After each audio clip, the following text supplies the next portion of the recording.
이제 성탄절이 곧 가까워옵니다만은 지금 최대 정가의 하나의 화제로 등장하고 있는 게 사면복권 얘기 아닙니까? 늘 네. 성탄절 사면복권인데 네네네. 아마 이명박 전 대통령에 대한 특사는 확정이 된 것 같아요. 사면복권은. 네. 문제는 김경수 사면복권인데 당초 정부는 김경수에 대해서는 사면을 해주고 대신 복권을 하지 않는 쪽으로, 그러니까 복권 없는 사면만 할 생각이었는데 김경수 쪽에서 그 부인이 김경수 SNS에다 글을 올려갖고 우리 그런 거 거부한다 뭐 이런 식으로 나온 것 같아요. 네. 더군다나 뭐 가석방 이건 스스로 거부하겠다. 죄인이 자기 맘대로 거부하고, 사면복권이라는 게 기본적으로 대통령의 고유 권한이고 대통령의 결정사항이지, 그거를 받는 사람이 뭐 선택적으로 나 이거 좋고 이거 안 해주면 나 안 받겠어 뭐 이러는 겁니까? 이게 뭐예요 도대체? 아니, 근데 정말 충격이었습니다. 충격이 뭐냐면 이거죠. 지금 사면복권의 사실 전제가 되는 게 이거거든요. 반성과 성찰이에요. 네, 그러니까. 네. 반성과 성찰이라는 건, 내가 어느 정도는 내 혐의를 인정을 한다. 근데 너무 과하게 받았다. 이 정도는 가능해요. 그런데 이 사건 어떤 사건입니까? 그야말로 사상 초유의 국기문란 사건이에요. 자기가 대통령이 되기 위해서, 대통령을 만들기 위해서 지금 인위적으로 댓글 부대를 만들고 그것들을 또 기계를 통해서 트래킹을 이용해가지고 완전히 네이버의 여론 조작을 여론을 조작을 했다. 이건 전무후무한 일이고, 더군다나 이 일개 어떤 범인도 아니고 정치인 아닙니까? 그렇게 이 정치에 오랫동안 또 정치인으로서 이 자리매김한 사람이 그런 일을 자행을 해놓고 대법 판결까지 나왔는데 나는 무죄요 하고 뻗팅기면서 있는 사람이 사면복권을 얘기하는데, 나는 원래 무죄라고 지금 주장을 했으므로 그거 받아들이지 않겠다라고 이야기하는 건 정말 후한무치하고 철면피죠. 그렇습니다. 철면피죠. 왜? 자기의 죄는 진짜 뇌물 몇 푼인 것보다 천만 배는 지금 중한 죄입니다. 예. 이거 사실은 진짜 반대를 했어요. 왜? 아까 자기가 반성도 안 하는 사람, 국기문란을 자행한 사람이 반성을 안 하고 있는데 그걸 뭐 사면을 했죠? 그건 있을 수 없는 일이라고 저는 생각을 하거든요. 네. 그러니까 정치 공학적인 부분을 판단하지 않는 선에서. 그런데 여기다 대고 이렇게 얘기를 한다? 저는 몇 가지 어떤 또 이유가 있다고 봐요. 이 여러 가지 이유가 있다고 보지만 일단 분노를 느낄 수밖에 없는 그런 파렴치한 지금 행동입니다. 아니 가석방이 되든 사면복권이 되든 그것은 본인의 반성과 성찰, 그것을 전제로 해서 그거를 해줄 수 있는 사람, 권한이 있는 사람이 결정하는 문제이지. 그렇죠. 자기가 나 가석방 싫어.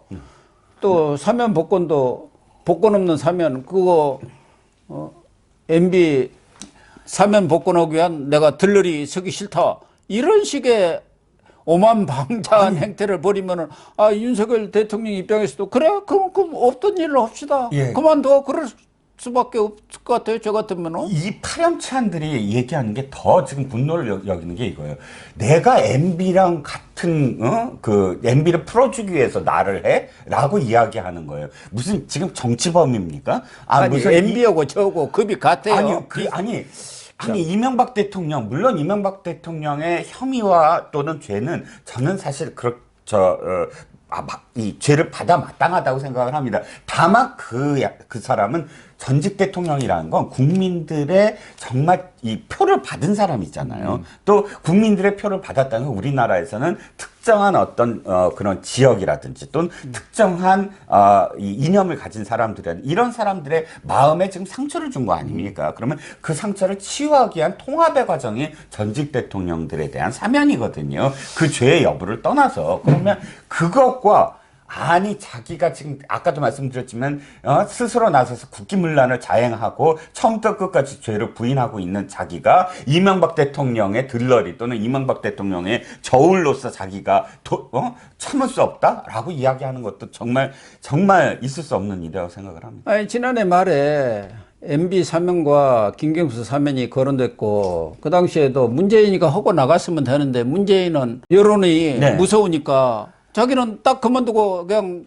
퇴임해버렸지 않습니까? 그 짐을 윤석열 대통령한테 떠넘기고 그 당시에도 김경수를 사면하기 위해서 MB를 거기다 끼워 넣게 했다고 했는데 이번에는 정반대로 MB 사면을 하기 위해서 김경수를 끼워 넣는다고 또 민주당이 얘기를 하고 있어요. 당신은 이제 국민의힘이 그렇게 완전히 똑같은 얘기들을 지금 정권이 바뀌니까 반복을 하고 있는데 네. 정말 특사라는 것은 대통령의 고유 권한에 대해서 왈가왈부하는 행태, 이건 있을 수 없는 일이고, 그러나 지금 김경수가 이렇게 나온 것은 사실은 5월 4일인가 언제가 5월 9일인가요? 만기란 말이에요. 예, 이게 얼마 남지도 네, 않았기 때문에 네. 옥중 정치를 시작한 거라고 그렇죠. 봐요. 자기 몸값을 불리는 거예요, 지금. 예.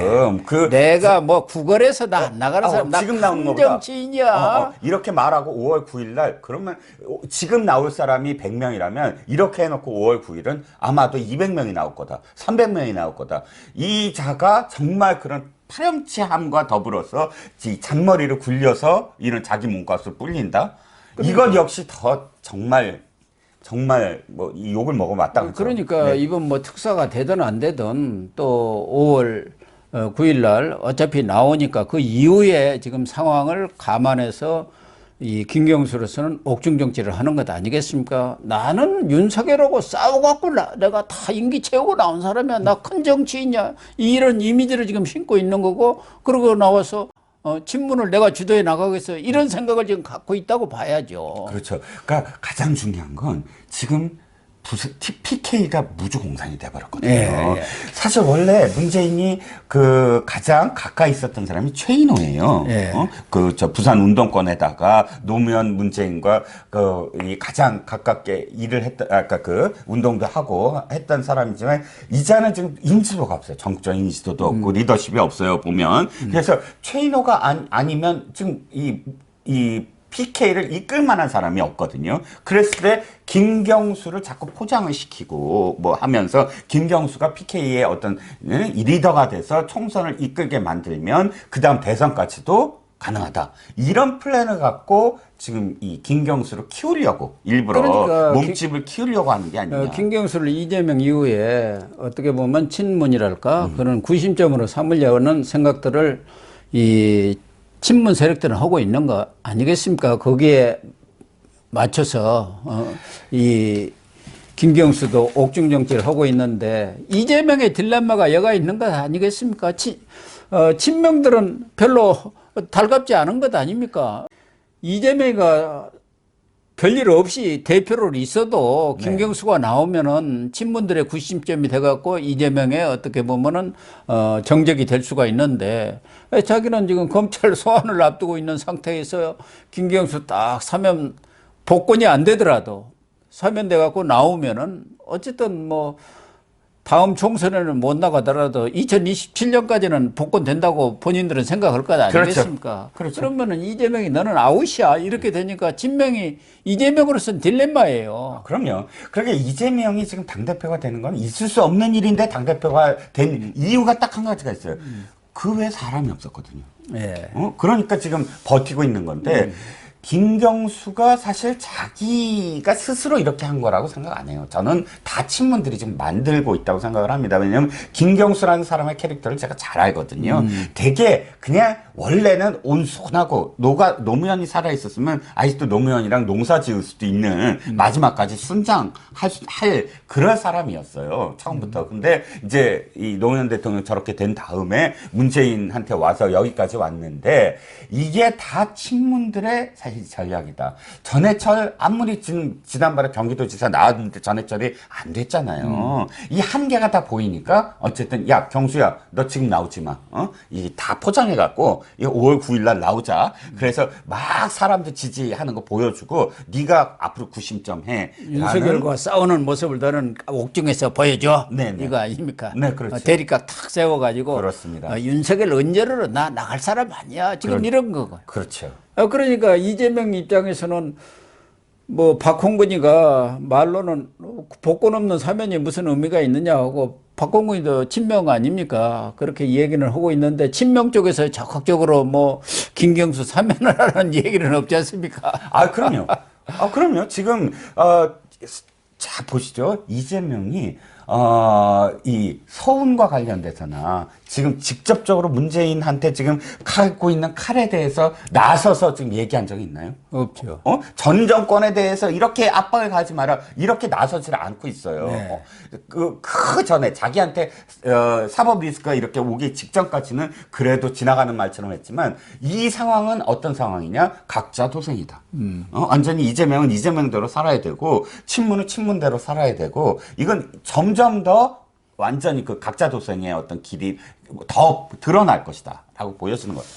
그래서 김경수가 이번에 복권 없는 사면이 되든 아니면 5월 달에 나오든 이재명과는 아주 대척점에서 이 민주당 정치가 벌어질 수밖에 없고 그렇게 봐야겠죠.